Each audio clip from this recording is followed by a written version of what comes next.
Good morning, wrestling fans, and welcome to PWR Today, Monday morning. It's Martin Luther King Day, January 17th, 2022. The man they call Meathead and the Martin Luther King, I was going to say aficionado, enthusiast of the PWR Today program. It's Linda Kay. Good morning, Linda. Oh, why, thank you. I love holidays, and this is a great one. And I don't understand why there's schools that have off today. Is honestly the only holiday I think the kids should be in school. Oh, to celebrate and Not just to celebrate, to learn. True, yeah. Well, yeah, I mean, I guess you can also do it leading up. I'm trying to think back from when Celebrate, I was in school. honor, educate, all that. Yeah.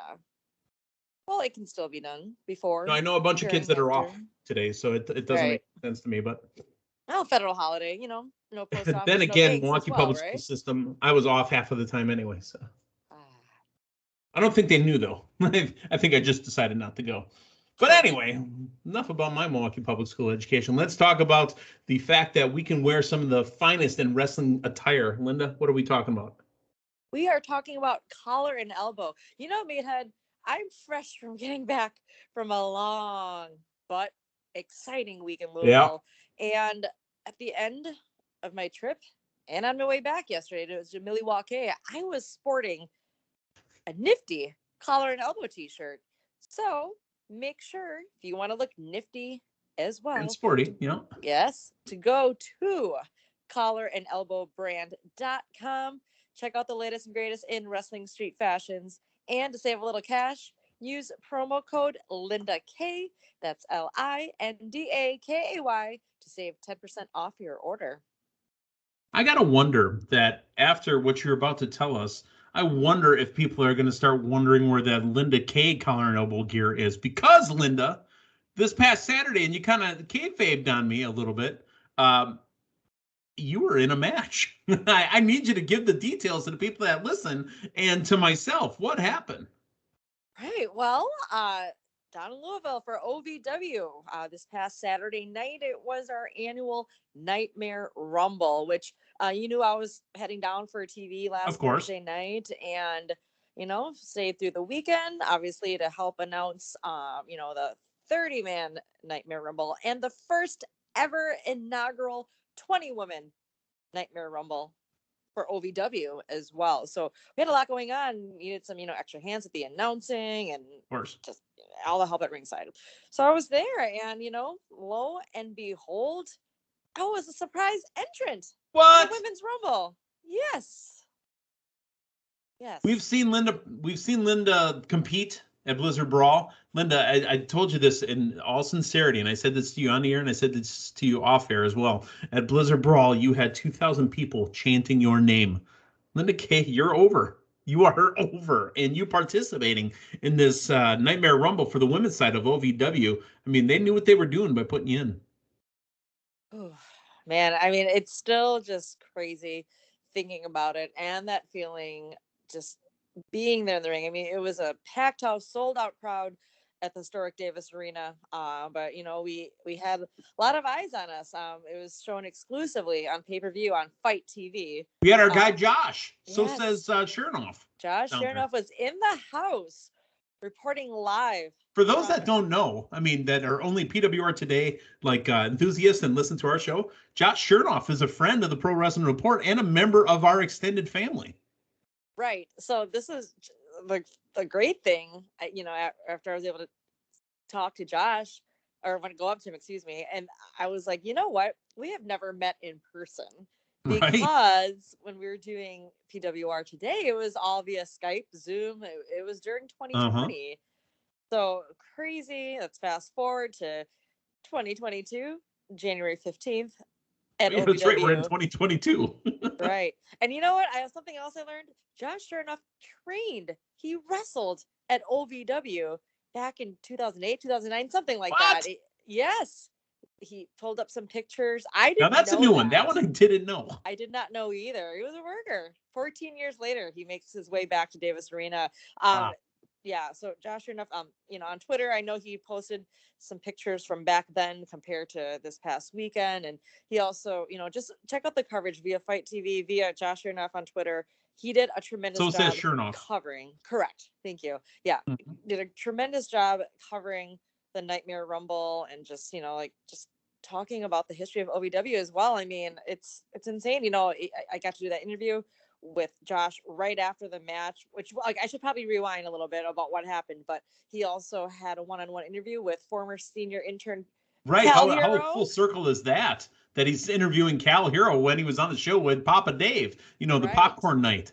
Well, in his interview with Cal, they talked back. Josh brought up how, I want to say it was probably 2 years ago. So it was like, yeah, something like that. It was at AEW Revolution where Cal was actually helping Josh with the camera. He was his cameraman. Right, as Dave and Damian were doing the reporting for Fight, I believe. So, and then now here we go again. So it's just crazy. What a crazy, wonderful world of wrestling. Yeah. So as a surprise entrant, I was lucky number 12.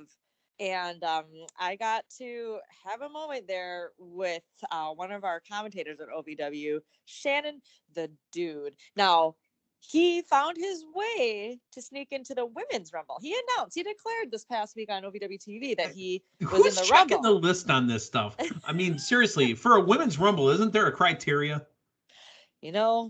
All year long, he was, talking smack about the female talents, even myself. So, you know what? This was my chance to, get a little payback, if you will. So, I was able to eliminate Shannon the Dude. And then, nice. So Linda K, you've gone down in the history books of OVW. If you never do anything there again, you are in the record books. So crazy. I know that's hard. Again, you're having a hard time pulling this all in, but I need to say this to you. You are in the history books of OVW. Wow.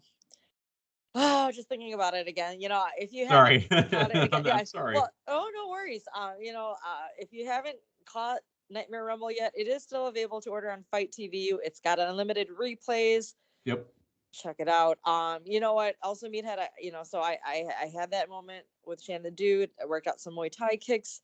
Yeah. Got him over the top rope. He had me there. He grabbed me by the hair, and I almost, potentially have gotten me over the top rope, but I turned around, gave him a big slap in the face, that knocked him off the apron. Boom, countdown. I was then just, oh my gosh, I don't know who's coming out. And, you're in the ring by yourself in an OVW ring. Right. Again, I'm sorry to be reality guy here. Let me just check you for a second. You are only 8 competitors away from possibly getting a title shot in OVW. Wow. It's so weird not really thinking of it that way. Right. I'm sorry to put it out there like that. Oh, no. This is insane to hear. I mean, this is real time, just taking it in. Holy crap. So then number 13, Kelsey Lynn, tremendous talent out of Tampa. She came in and, whooped my behind, if you will. It got to the point, though, where, I then got thrown over the top rope myself. So out on that, but hey, I had my moment in there, and I just gotta think about that. Feel very grateful and blessed about that. Thank you, OVW. Thank you, Uncle Al, having me be a part of this. Thank you, Doug Basham, head trainer at OVW. Let's talk about the commentary team. Our main man, Matthew Thomas, the Mott's, the man on the screen, because he was watching the show live this weekend, said a serious PWR drop on commentary. Right. Yes. Down at commentary during the Nightmare Rumble, it was Brian Kinnison and Danson's Steven Johnson. And, they were the guys that were calling Blizzard Brawl here as well. So, correct. Bringing up PWR, hot pop right there. Awesome. Wow. We, we're making moves. We're making strides. And Linda, you're leading the way for us. Thank you so much. Yeah, it was just a tremendous weekend. It started off us, a few of us from OVW at the historic Galt, hotel in downtown Louisville at a fair convention where we got to be represented as OVW. We got to be on the stage, and I got a part just talking about OVW's history. We had the talents, which you were now a part of, by the way. Yes. Tremendous. And then also, of course, Nightmare Rumble, started out with a tremendous seminar by, it was put on by our wonderful friend Scotty Too Hottie. There you go. Banging it. For Yeah, a lot of us just, taking it in, learning from the best. And he also was in the Rumble as well. He was a surprise entrant Yeah, in the who men's else? Rumble. Yeah, so in the men's Rumble, we had Scotty 2 Hottie as a surprise entrant.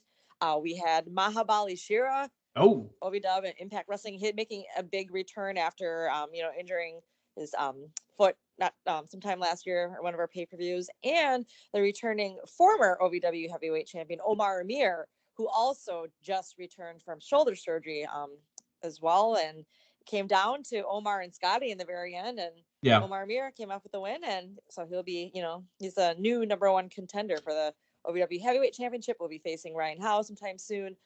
With the women's Rumble, the surprises were myself, Shannon the Dude, and Angelina Love. What? She's How one of the about beautiful that? people. Absolutely. Part of the allure. She came in, and you know what? It came down to her and Milwaukee's own Sierra, who's done lots of GLCW shows. I've had the pleasure of working with her in my few matches, so she's tremendous. She was in at #2, Meathead. Made it Wow. all the way to the end. It came down to her and Angelina outside the ropes on the apron, and Angelina got her with the kick and, got eliminated. But now Angelina Love is the #1 contender for the women's title against our current champ, Freya the Slaya. Okay. And then, we also had a wonderful triple threat rush division match. We had a singles match. And then our main event was a title for title match. It was our current OVW national champion, Jesse Goddard's Mr. Spectacular, versus the current NWA heavyweight champion, Chris Adonis, formerly known as Chris Masters. You know, I got a little soft spot in my heart for Chris Masters because Carlito used to call him a meathead. Oh, there you go. Yes, and you know what? It was also reffed by none other than Earl Hebner.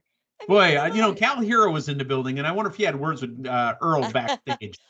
Perhaps, but another screw job came about. What a surprise, right? No surprise. Yeah, so it was a disqualification, and none of the titles changed to where one. Let me guess, Earl backed up Jesse again, huh? Yeah. Yep.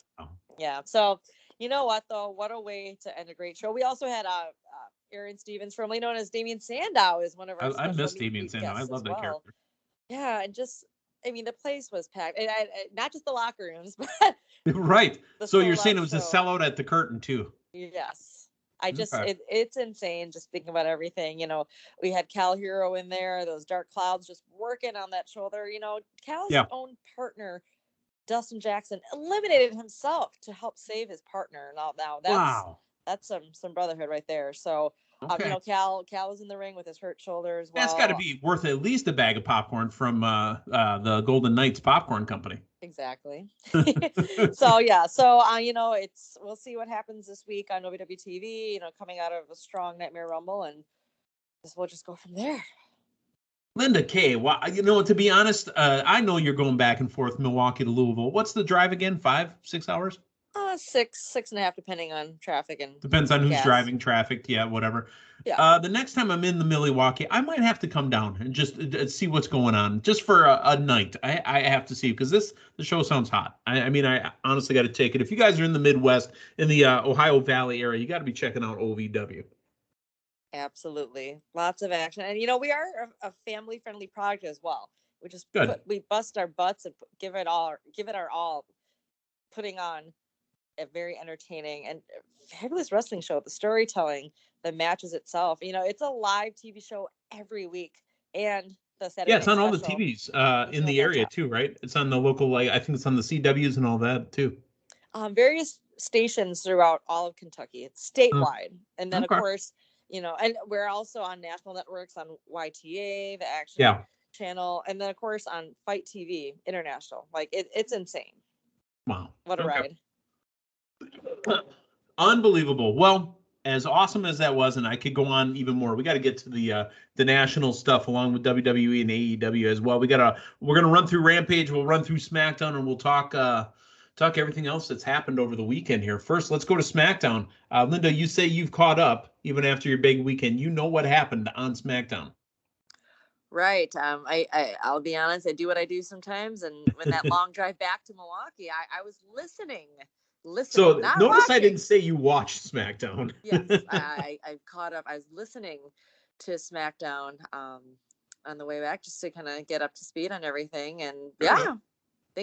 big things happening on the Big road things to the popping, Royal little things Rumble. dropping. So let's talk about Seth Rollins and Roman Reigns back and forth on the mic in the ring. Couple spots that, you know what, they're not on the level of what AEW did with CM Punk and MJF, but Roman Reigns saying, "Look, man, you don't even know now. I'm on God mode, son.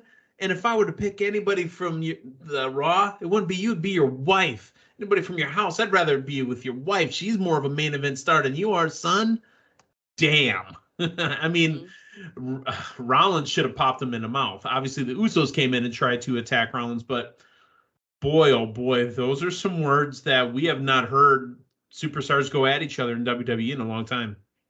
Right. And what I liked most about it is he didn't have to mention Becky Lynch.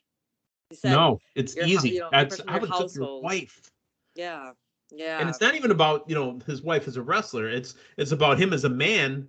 I mean, because again, we're big dumb animals here. Okay. Men are big dumb animals.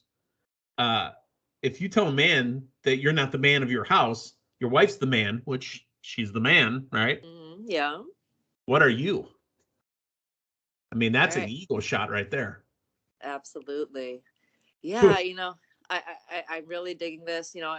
Again, I'm not sure if this was really the path that was supposed to take place leading up to the Rumble, but I'm loving it. Let's, they had the recaps of the different Shield moments as well, which yeah. I enjoyed that one. We talk about a lot of the recaps and whatnot, but that was good. Really helping tell the story about how we have gotten to where we are right now between Roman and Seth. And this is a new Roman facing a new Seth. A new Seth too, really. They're new Seths. Seth is Seth freaking Rollins. Officially now, because that's on his title card when he comes out. It says Seth freaking Rollins. It's done by the announcer too. Yeah, well, that's what I'm saying. I mean, it's his WWE name. I mean, it could be a moniker. It doesn't say the head of the table on, Roman Reigns' little title card, but it says Seth freaking Rollins. All right. A couple other things I want to touch from SmackDown on Friday night. Aaliyah, who we haven't seen, I think, since the Survivor Series. I mean, seriously, she got called up from NXT, got thrown on the Survivor Series team. She got the pinfall, then disappeared. Aaliyah just set a WWE record for fastest win in her SmackDown debut. 3.17 seconds, to be exact. What the hell? Are we going to do something with Aaliyah, or is she going to be gone for another 4 months? I don't know. I mean, they had her working with Natty, and obviously this is something that's going to continue, or at least play out in the Rumble. It makes her a little bit stronger to get to the Rumble. Let's talk about, I know you listened to SmackDown, but you see Rick Boogs' hair. Not really. I knew that he was standing on the apron, but, gotta keep my eyes He cut his hair, and he looks like a steroid-infused Freddie Mercury. Wow. The locks are gone? The locks are gone. He looks like 1981 Freddie Mercury on roids. I'm going to have to watch this back. It's not a good look. Is he still wearing the denim singlet? Yep. Okay. Well, that's interesting. Not really. It's a terror. I mean, seriously, dark hair, big bushy mustache. That makes it seem like he's going to turn on Shinsuke now. I don't. That's what comes to my mind. But it happens in the WWE a lot. There's always this edict that says that people don't get over it with long hair. But you know what, dude, stand up and say I'm not going to cut my hair, because that was terrible. Lita showed up on SmackDown and went one-on-one on the microphone with Charlotte, hinting that she may be on another run. She may be back. You know what? My takeaway from this was Charlotte's going to win the Rumble, and she's going to ask to face Lita at Mania, because that was the stipulation with, Charlotte inserting herself into the Rumble. Yep. If she wins, she gets to pick her opponent at WrestleMania. And the way this was laid out, I could totally see it being that way. And, obviously we just also got to mention, how great does Lita look?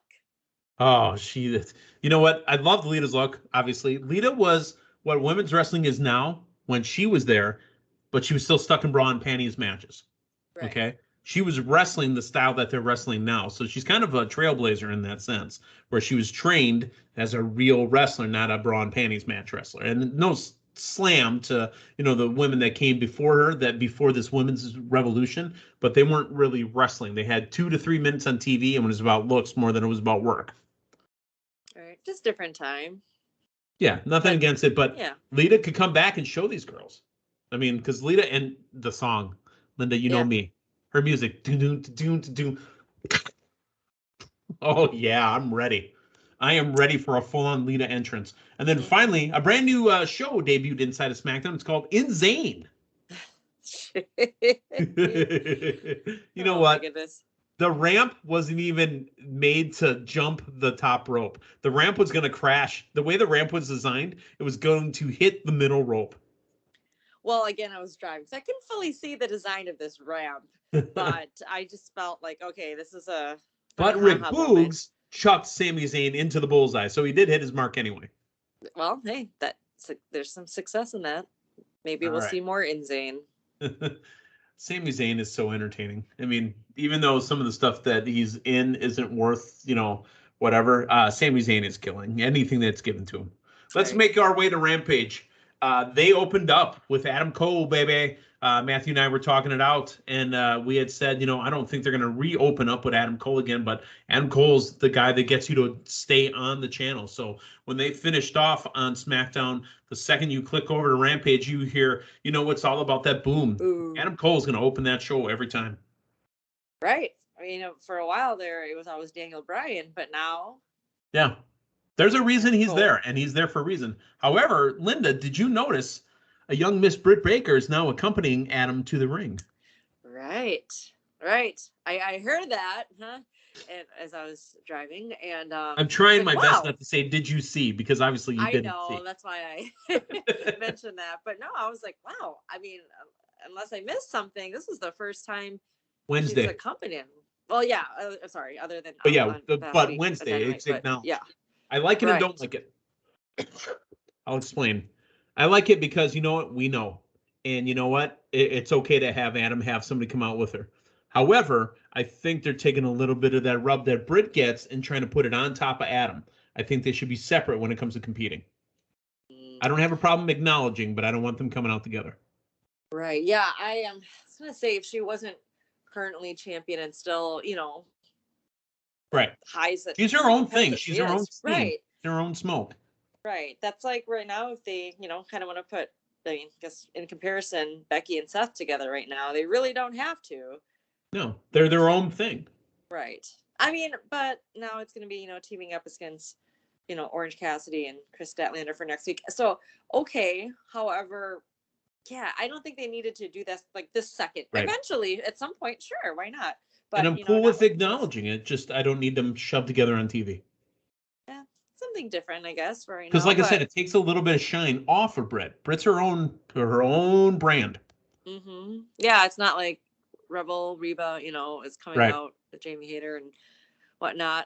So it's kind of utilizing Britain, other ways. But yeah, interesting. But it's different. I think it can still work. Yeah, it's working. I mean, I'll keep watching. Don't get me wrong. Adam Cole with the victory. The chairman, Sean Spears, has Wardlow out with him to take on Andrew Everett. Here's what they did. Spears grabbed the mic and got a little hot on the mic. He goes, you know what? You guys think you know me. Next week, Punk, you're not going to be wrestling some kid that's just off the streets. You're going to be wrestling a 20-year veteran. You can't hang anymore. And I've realized that. In the business, 7 years off is 7 years too long. I'm going to expose you in 5 days, Punky. The chairman cometh. Not a bad promo from Sean Spears, a veteran of the Blizzard Brawl. Right. Who's in a match against Cal Hero, as a matter of fact. Yeah. But I did enjoy that promo. Sean Spears is great. It just kind of like made me feel that I don't know. It's still the feud between Punk and MJF. Right. Right, but it kind of made it like shift over. Like, whoa, this could have been a whole new, feud. Just how good. Well, what we're doing again is, and we talked about it last week, is it's just the labors of Jericho again, just with Punk this time. Yeah. MJF is making Punk run through his gauntlet. So. Right. Yeah. Well, him not a bad Punky, thing. Punky too. Like, okay, it's I get it, but yeah, we're gonna have Punk and MJF. It's coming, and I think it's evolution at the first weekend in March. Chris Statlander, Red Velvet, and legit Layla Hirsch, Nyla Rose, Penelope Ford, and the Bunny in a 6-woman tag. They instantly started off with the issues between Statlander and Layla Hirsch. This, to me, I need to have it happen and finish soon because it's not working for me. Statlander, Hirsch? Statlander and Hirsch, yeah. I need them to have the match. Let's get it going. Well, yeah. I think they can still let it go. Well, it's not going to happen this Wednesday because obviously Statlander's in the match with Orange Cassidy. Unless Layla Hirsch interferes. Could be, but that's just an extension to take us to the next night or the week after. Correct. Well, it's, we haven't seen, and with the exception of the last couple of weeks, Layla Hirsch out there, a lot on the primetime shows. So she's a little ball of fire, man. I mean, how tall is she? Yeah. Yeah, and it's against Chris Statlander, much taller than her. So I like it though. It's some storytelling. They were friends, now they're not. They're trying to trying to coexist, and it's not happening. So somebody's gonna screw into somebody, and we'll get the payoff. Hey, we got a little interjection, not interference, but a little interjection. Jay Lethal calling out and confronting Absolute Ricky Starks. Jay Lethal is asking for a shot at the FTW Championship. Right.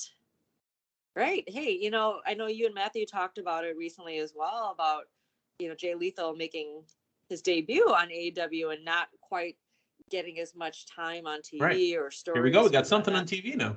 Yeah, there we go. Yeah, I'm happy for that. And that's, going after the FTW title, which, really, I mean, with the exception of Starks and who did he just face with that title? Ricky Starks beat Brian Cage for it. Okay. But also, I think he had a match recently with, oh my goodness, Seidel, I believe. Yeah, Matt Seidel. There you are. Okay, yep. So, now getting some more. That was on the Battle of the Belts. You're right. Yeah. So, the FTW title getting more acknowledgement right now, and I was gonna say it's not governed by AEW, so they can defend it whenever the hell they want. Mm-hmm. Yeah, but let's put Jay Lethal with him. I think that'd be a tremendous match to look forward to. Well, speaking of defending belts and championships, the AEW World Tag Team Championship match happened Friday night. The champions Jurassic Express, Luchasaurus, and Jungle Boy with Christian Cage taking on the Dark Orders, John Silver and Alex Reynolds, accompanied by the Dark Order. You know what? Great match. Obviously, the Lucha Express came out victorious, but you know what? It's just another way to highlight the Dark Order, and I thought it was great. Right. And I'm just going to segue a little bit here. We also had a music video by The Acclaimed while we're talking tag teams. Yeah. What was one of the words? I want to say is like Sting and Darby, you're in the goth phase. Yeah, I think that was the chorus. You're in a goth phase. Boy, closed captioning did not understand Max Caster at all. It was something else. He had a Drake kind of tone to him as well. I thought the song, I was listening, I was driving, I didn't fully catch everything that he mentioned in the song, but I think it was produced well, sounded great, and we got Darby and Sting to retaliate. I don't know if they're gonna quite come back with a. I need them to put out their own diss video. Do you remember, Linda? I know you're probably not a WCW mark like I am, but when Conan put out his rap video on Nitro, Disco Inferno had one the next week. It was so much better. I gotta go back and watch that. I do recall that happening, but I gotta go back and watch it. Okay, yeah, it's worth looking up, folks. Oh, absolutely. I think he had Alex Wright with him too. They were the Dancing Fools. Oh yes, that's one looking. I do the Alex Wright dance to this day for I don't know when I'm feeling I'm doing it right now, actually. I'm surprised my mic is still picking me up because I'm over here doing it. There you go. I was just gonna say though, I love anytime there's music videos and the diss tracks in wrestling, just like with Misfits and Mojos, like that. That's or Mofos. Did I say Mojos? Is it Mojos? Mofos. Misfits and Mofos. That was Miz and Morrison, right? Yeah. So, anyways, I digress. Wow, what a weekend. And we just got started, folks. It's Monday. We'll talk to you tomorrow morning. For Linda Kay, Matthew Thomas, I'm the man to call me. Thanks for stopping by. So long, everyone.